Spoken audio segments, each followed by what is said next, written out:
Quando Lara entrou no coração fúngico, a escuridão a engoliu.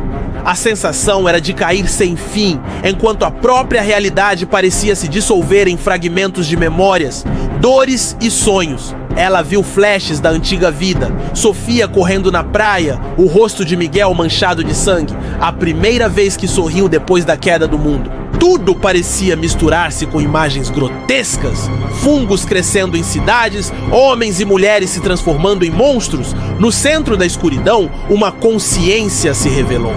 Não era humana, era antiga, vasta e faminta. O fungo a sondava, reconhecendo sua diferença, sua resistência e, paradoxalmente, sua afinidade.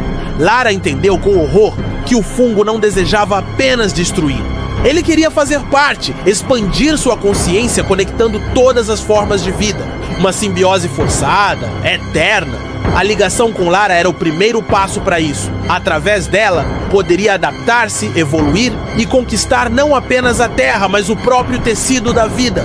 Lutando com todas as forças, Lara se concentrou nas memórias que a definiam. Amor, perda e esperança. Não era apenas carne e sangue, era história, era emoção. Algo que o fungo não podia compreender. Em um ato de desespero, ela canalizou suas emoções, sua humanidade, contra aquela mente coletiva. Uma explosão de dor e beleza que rasgou o tecido da escuridão. O ninho começou a desmoronar. A terra tremeu e acima dela, Miguel viu o céu se encher de luz dourada e chamas verdes, enquanto a vida e a morte travavam sua batalha final. Capítulo 12. Sob as cinzas. Miguel correu para a entrada da caverna quando viu a explosão. O ar estava denso, quente, carregado de partículas luminosas que pareciam dançar no vento. Durante horas procurou entre os escombros, gritava o nome de Lara até a garganta sangrar, até os joelhos cederem. No fim, ele encontrou apenas o que restava do ninho, uma terra estranhamente fértil, onde antes havia apenas podridão, e no meio dela, um pequeno broto, verde e vibrante. Miguel caiu de joelhos diante do broto. Sentiu uma lágrima quente escorrer, não de tristeza, mas de uma dor agridoce. Lara havia cumprido seu propósito. Mas a que custo? A comunidade que surgiu ao redor da antiga caverna chamava o local de o Jardim da Última Promessa. Era sagrado. Ninguém colhia, ninguém destruía. Miguel se tornou o guardião do jardim, um homem de poucas palavras carregando nas costas o peso de um amor que salvou o mundo. À noite, ele falava com as estrelas contando histórias para Lara. Histórias que ela nunca ouviria, mas que de algum modo pareciam ecoar entre as árvores que nasciam. A terra havia começado a cantar novamente. Mas para Miguel, a canção era um lamento doce e eterno. Capítulo 13. A nova primavera. Anos se passaram, uma nova geração crescia sob o céu cicatrizado. Crianças que nunca conheceram o mundo antes da queda, mas que conheciam o som da vida renascendo. Miguel tornou-se uma lenda viva entre eles. Para os jovens, era o velho do jardim, o homem que falava com o vento e ouvia as árvores. No fundo, Miguel sabia que seu tempo estava acabando. O corpo já não obedecia como antes, mas a alma, essa continuava firme, ancorada pelas promessas feitas. Um dia, uma menina chamada Ana aproximou-se dele. Ela tinha olhos curiosos e uma risada que lembrava ecos de uma felicidade antiga. Ana queria saber quem era Lara e Miguel, pela primeira vez em muito tempo, sentou-se para contar toda a história. O mundo antes da queda, a escuridão, o sacrifício. Ao falar, Miguel percebeu que Lara nunca morrera de verdade. Ela estava ali, nas árvores que sussurravam ao vento, na esperança estampada no sorriso das crianças.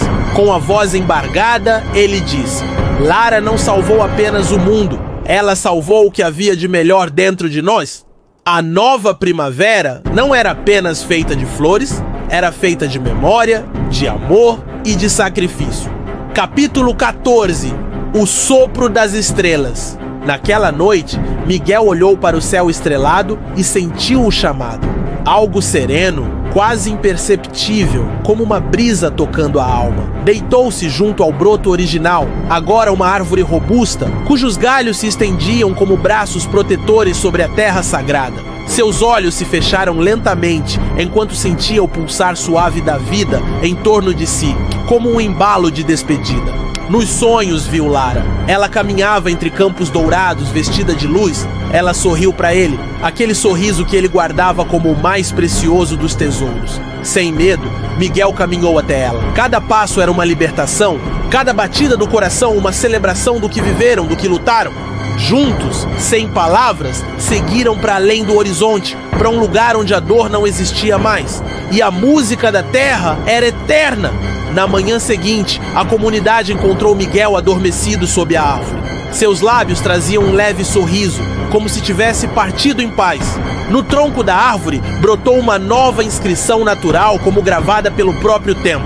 Aqui repousa o homem que manteve viva a última canção. Capítulo 15. Ecos Eternos. O mundo jamais voltou a ser como antes, mas talvez não deveria mesmo voltar. O novo era diferente, mais selvagem, mais honesto. As cidades foram tomadas pela vegetação, as antigas estradas viraram rios de flores. E a humanidade mais humilde aprendeu a respeitar a natureza que quase a havia engolido. Nas noites de vento forte, dizem que é possível ouvir uma canção vindo dos campos. Uma melodia triste e bela, como uma prece antiga. Aqueles que se deitavam no jardim da última promessa sentiam-se mais leves, como se fossem carregados por histórias invisíveis. Lara e Miguel tornaram-se mais do que nomes. Tornaram-se mitos, símbolos de sacrifício, de amor e da eterna luta para que o mundo tivesse uma segunda chance. Cada flor que nascia sobre a terra era vista como uma palavra da canção que Lara iniciara. E cada criança que corria pelos campos era uma nota dessa melodia eterna. A história deles não era contada em livros, mas em canções assobiadas pelos ventos e pelas águas. Uma história que jamais seria esquecida. E assim, mesmo quando os tempos difíceis retornassem, porque sempre retornam, os ecos de Lara e Miguel guiariam aqueles que se lembrassem de ouvir quando a terra voltasse a cantar. Quando o mundo silenciou, não foi por um estrondo ou uma explosão. Não houve alerta, nem tempo para rezar. A música dos pássaros cessou, o riso das crianças evaporou, e o sopro do vento parecia carregar apenas ecos de um passado que jamais retornaria. Um fungo, antigo como a própria terra, emergiu do subsolo, tomando corpos e mentes, transformando-a esperança em desespero. Esta é a história de Lara e Miguel. Duas almas quebradas pela perda, unidas pela necessidade brutal de sobreviver. Em um mundo onde confiar pode custar a vida e o amor é um luxo perigoso, eles aprenderão que mesmo quando tudo parece morto, algo ainda pode florescer. Mas para isso, será preciso atravessar a dor, a culpa e o próprio inferno. Prepare-se! Quando a terra parou de cantar, nasceram os sussurros que jamais deveriam ser ouvidos. Capítulo 1. O primeiro suspiro do fim. Lara sempre fora uma mulher prática. Enfermeira de profissão, jamais imaginara que um dia o que aprendera para salvar vidas se tornaria sua arma para tirar a vida daqueles que um dia foram humanos. A infecção começou como uma tosse inocente. Em 2 dias transformava os corpos em algo irreconhecível, uma mistura grotesca de fungos e carne viva. As autoridades não tiveram chance. Ninguém teve.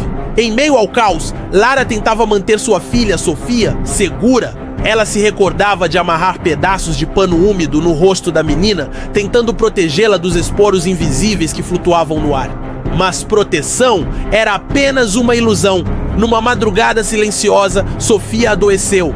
O medo petrificou Lara, que sabia o que aquilo significava. Ela ficou ao lado da filha até o último suspiro. E além, incapaz de enterrar Sofia de maneira digna, Lara abandonou tudo. Restara-lhe apenas a dor e uma raiva silenciosa que queimava mais forte do que qualquer febre. Sozinha, ela vagou pelas ruas vazias de uma cidade moribunda, onde os prédios eram túmulos e as calçadas memoriais. A cada esquina, o perigo tinha um novo rosto. Foi em uma dessas esquinas que ela conheceu Miguel, um ex-militar com olhos tão frios quanto o aço de sua faca. Ele não ofereceu ajuda. Ofereceu uma escolha: seguir juntos ou morrer separados. Sem alternativas, Lara seguiu Miguel. Ela ainda não sabia, mas a decisão de confiar nele seria tanto sua maior salvação quanto sua maior condenação. Capítulo 2. Ecos nas ruínas. A caminhada pelos escombros era mais do que física, era emocional. Cada passo era uma lembrança do que foi perdido. Miguel era lacônico, não falava sobre seu passado, sobre seus medos, nem mesmo sobre suas esperanças. Lara, ressentida e desconfiada, mantinha-se em silêncio semelhante. Em uma velha escola abandonada, eles encontraram abrigo, as carteiras cobertas de poeira, os quadros negros manchados pelo tempo. Tudo parecia congelado em uma eternidade sem sentido. À noite, os sussurrantes rondavam, seres infectados que se moviam pelos sons e cheiros. Um sussurro poderia ser a diferença entre viver e virar parte do enxame. Naquela noite, Lara sonhou com Sofia pela primeira vez. No sonho, a menina ainda estava viva e a abraçava com braços que começavam a se transformar em galhos e cogumelos.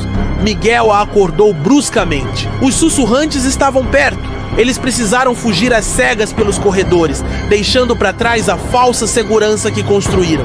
Durante a fuga, Lara machucou a perna. Miguel a carregou sem dizer uma palavra, como se estivesse cumprindo uma obrigação muito maior do que ela poderia entender.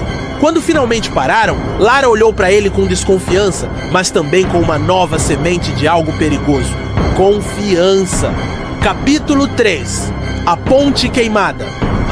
Atravessar a cidade exigia cruzar uma velha ponte de ferro enferrujada, agora tomada pela vegetação e pelo perigo. Miguel liderava com cautela. Os olhos atentos mapeavam cada movimento, cada som, como se ele pudesse prever a morte antes que ela surgisse. Lara questionava aonde exatamente ele a levava, mas Miguel evitava responder. "Você vai entender quando chegar a hora", dizia de forma seca. Ao chegarem à metade da ponte, foram emboscados por outros sobreviventes, humanos tão perigosos quanto os infectados. O combate foi brutal. Sangue humano e fungos infestados se misturavam no chão corroído. Miguel matou sem hesitação. Lara, pela primeira vez também. Quando tudo terminou, Lara vomitou às margens da ponte. Ela sentia que cada linha que definia o certo e o errado dentro dela estava sendo apagada. Miguel, porém, a consolou da única maneira que sabia, com silêncio e presença. Ali, na beira do precipício, um pacto invisível nasceu entre eles. E foi ali também que Lara percebeu: sobrevivência custava mais do que a vida. Custava a alma. Capítulo 4. A cidade morta. Atravessada a ponte, encontraram uma cidade ainda mais morta que a anterior. Prédios desabados, carros queimados, o cheiro insuportável de carne podre no ar. Miguel revelou seu objetivo: encontrar um grupo de cientistas sobreviventes que, segundo rumores, buscavam uma cura. Lara não sabia se ainda acreditava em curas. Para ela, o mundo já estava condenado, não pela infecção, mas pela própria humanidade. Ainda assim, seguiram viagem. Cada passo os levava mais fundo na ruína, mas também mais fundo dentro de si mesmos. Em um hospital abandonado, encontraram vestígios, uma sala cheia de plantas crescendo de corpos esquecidos. A natureza reclamava seus direitos. Ali, Lara encontrou um diário. Nele, uma mãe descrevia seus últimos dias com seu filho infectado. A dor das palavras atravessou o peito de Lara como uma adaga. Miguel a encontrou sentada, o diário nas mãos, lágrimas nos olhos. Ele não perguntou, apenas sentou-se ao lado dela, oferecendo seu silêncio como consolo. Naquele momento, entenderam, já não eram apenas companheiros de sobrevivência, eram tudo o que restava um para o outro. Capítulo 5. Flores no asfalto. A jornada os levou até uma antiga estufa transformada em refúgio por outros sobreviventes. O cheiro de terra molhada misturava-se com o de esperança. Um dos cientistas explicou que Lara poderia ser crucial. Seu sangue, exposto à infecção, parecia resistente. Um traço raro, talvez uma chave. Miguel se irritou. Não queria perder Lara para uma experiência. Mas Lara, pela primeira vez em muito tempo, viu uma possibilidade real de redenção. Aceitou ajudar, mesmo sabendo que poderia não sobreviver. Para ela, não havia mais medo, apenas a necessidade de dar significado à dor. O experimento foi realizado. Dias de febre, alucinações, memórias que voltavam para assombrá-la. Miguel ficou ao seu lado durante todo o processo, segurando sua mão como se pudesse ancorá-la na realidade. No final, Lara sobreviveu. Não havia cura ainda, mas havia esperança. E naquele mundo quebrado, esperança era o bem mais precioso. Juntos, saíram da estufa. O sol nascia, tímido, pintando o asfalto rachado com tons dourados. Flores selvagens cresciam entre as fendas, lembrando-os de que, mesmo quando a terra para de cantar, a vida encontra seu próprio jeito de recomeçar.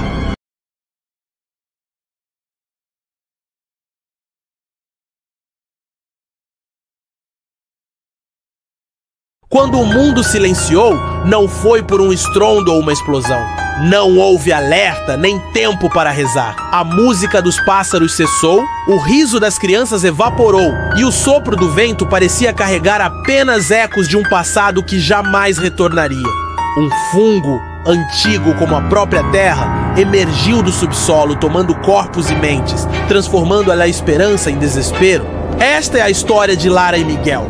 Duas almas quebradas pela perda, unidas pela necessidade brutal de sobreviver. Em um mundo onde confiar pode custar a vida e o amor é um luxo perigoso, eles aprenderão que mesmo quando tudo parece morto, algo ainda pode florescer.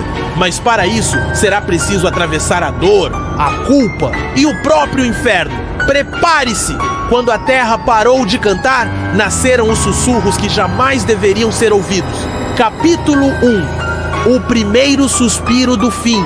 Lara sempre fora uma mulher prática. Enfermeira de profissão, jamais imaginara que, um dia, o que aprendera para salvar vidas se tornaria sua arma para tirar a vida daqueles que um dia foram humanos. A infecção começou como uma tosse inocente. Em 2 dias transformava os corpos em algo irreconhecível, uma mistura grotesca de fungos e carne viva. As autoridades não tiveram chance. Ninguém teve. Em meio ao caos, Lara tentava manter sua filha, Sofia, segura. Ela se recordava de amarrar pedaços de pano úmido no rosto da menina, tentando protegê-la dos esporos invisíveis que flutuavam no ar. Mas proteção era apenas uma ilusão. Numa madrugada silenciosa, Sofia adoeceu. O medo petrificou Lara, que sabia o que aquilo significava. Ela ficou ao lado da filha até o último suspiro. E além, incapaz de enterrar Sofia de maneira digna, Lara abandonou tudo. Restara-lhe apenas a dor e uma raiva silenciosa que queimava mais forte do que qualquer febre. Sozinha, ela vagou pelas ruas vazias de uma cidade moribunda, onde os prédios eram túmulos e as calçadas memoriais. A cada esquina, o perigo tinha um novo rosto. Foi em uma dessas esquinas que ela conheceu Miguel, um ex-militar com olhos tão frios quanto o aço de sua faca.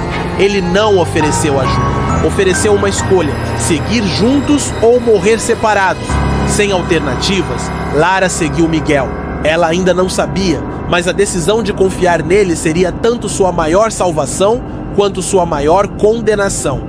Capítulo 2. Ecos nas ruínas. A caminhada pelos escombros era mais do que física, era emocional. Cada passo era uma lembrança do que foi perdido. Miguel era lacônico, não falava sobre seu passado, sobre seus medos, nem mesmo sobre suas esperanças. Lara, ressentida e desconfiada, mantinha-se em silêncio semelhante. Em uma velha escola abandonada, eles encontraram abrigo, as carteiras cobertas de poeira, os quadros negros manchados pelo tempo. Tudo parecia congelado em uma eternidade sem sentido. À noite, os sussurrantes rondavam, seres infectados que se moviam pelos sons e cheiros. Um sussurro poderia ser a diferença entre viver e virar parte do enxame. Naquela noite, Lara sonhou com Sofia pela primeira vez. No sonho, a menina ainda estava viva e a abraçava com braços que começavam a se transformar em galhos e cogumelos. Miguel a acordou bruscamente. Os sussurrantes estavam perto. Eles precisaram fugir às cegas pelos corredores, deixando para trás a falsa segurança que construíram. Durante a fuga, Lara machucou a perna. Miguel a carregou sem dizer uma palavra, como se estivesse cumprindo uma obrigação muito maior do que ela poderia entender. Quando finalmente pararam, Lara olhou para ele com desconfiança, mas também com uma nova semente de algo perigoso. Confiança! Capítulo 3. A Ponte Queimada. Atravessar a cidade exigia cruzar uma velha ponte de ferro enferrujada, agora tomada pela vegetação e pelo perigo. Miguel liderava com cautela. Os olhos atentos mapeavam cada movimento, cada som. como se ele pudesse prever a morte antes que ela surgisse.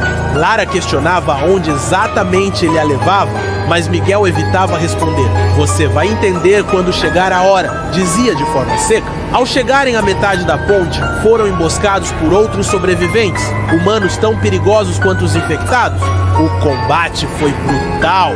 Sangue humano e fungos infestados se misturavam no chão corroído. Miguel matou sem hesitação.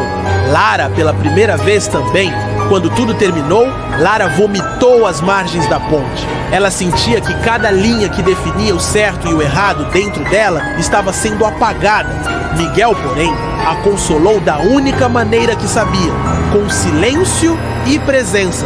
Ali, na beira do precipício, um pacto invisível nasceu entre eles. E foi ali também que Lara percebeu: sobrevivência custava mais do que a vida, custava a alma. Capítulo 4. A Cidade Morta. Atravessada a ponte, encontraram uma cidade ainda mais morta que a anterior. Prédios desabados, carros queimados, o cheiro insuportável de carne podre no ar. Miguel revelou seu objetivo: encontrar um grupo de cientistas sobreviventes que, segundo rumores, buscavam uma cura. Lara não sabia se ainda acreditava em curas. Para ela, o mundo já estava condenado, não pela infecção, mas pela própria humanidade. Ainda assim, seguiram viagem. Cada passo os levava mais fundo na ruína, mas também mais fundo dentro de si mesmos. Em um hospital abandonado, encontraram vestígios, uma sala cheia de plantas crescendo de corpos esquecidos.